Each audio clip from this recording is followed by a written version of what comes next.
Caledonia Warriors got their season off on the right foot last week with a 61-0 win at Zumbrota Mazeppa. Head coach Carl Fruechte joining us. And coach, what were your main takeaways from week number one? Obviously, the result makes you happy, but you break down the game further than that. What were your main takeaways?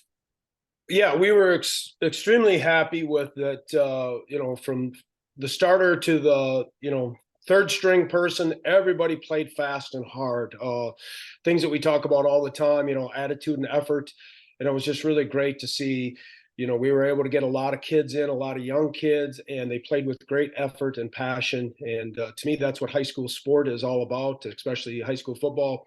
And it's just really nice to see that everybody bought into that.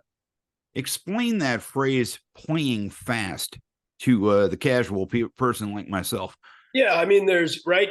A young man can run fast, but if he doesn't have the effort or the passion or the desire to run hard on every play, right? And yes, we know that it's probably impossible to do, to sprint as hard as you can for a full game. But, you just want to make sure that they're playing fast, they're being reckless. And what that means, too, is don't worry about your mistakes.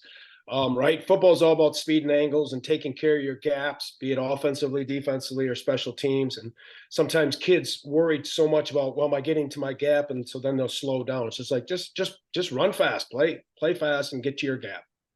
When you had a game like that, you were able to get virtually everybody into the game last Friday night. Based on your previous experience, when you have a game like that in week number one, does that kind of help energize everybody heading into the rest of the season? Yeah, I mean, it just keeps them more focused. And again, no matter how much you try to tell a young man, and we tell them this every day, you're all important. We need you all. It doesn't matter. We talk a lot about, Darren, that we have more than 11 starters on offense. But the rules say we got to have 11. And, we tell these other, for me, because I run the O line and the D line, we got more than 5 starters. And so then when you can get them in and get them, valuable reps, and they're coming off talking about this technique and this thing, and this is working and that's working.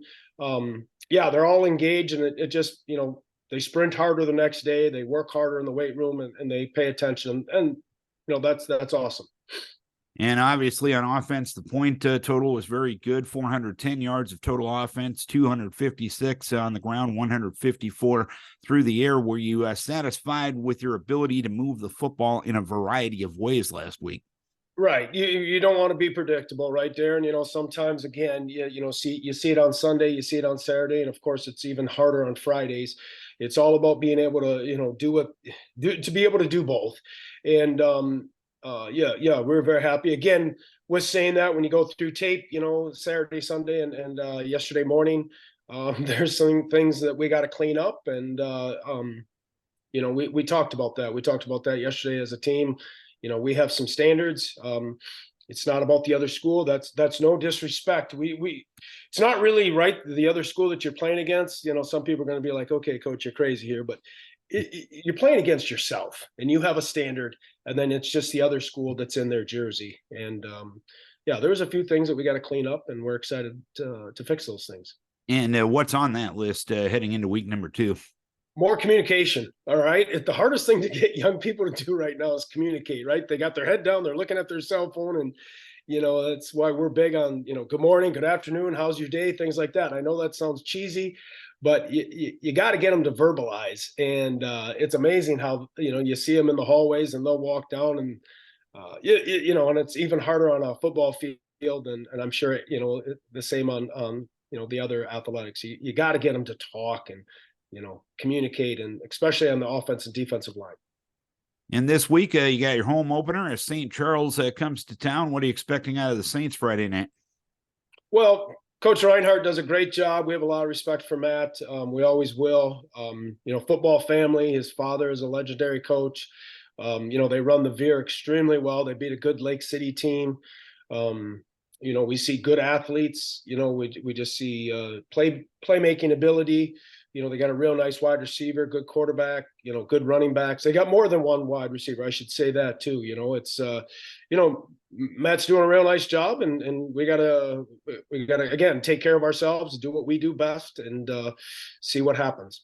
And you just touched on the communication factor, and you're facing a team that runs the veer. How can you put that into action already this week, knowing the fact that you got to communicate to slow down an offense like that, correct?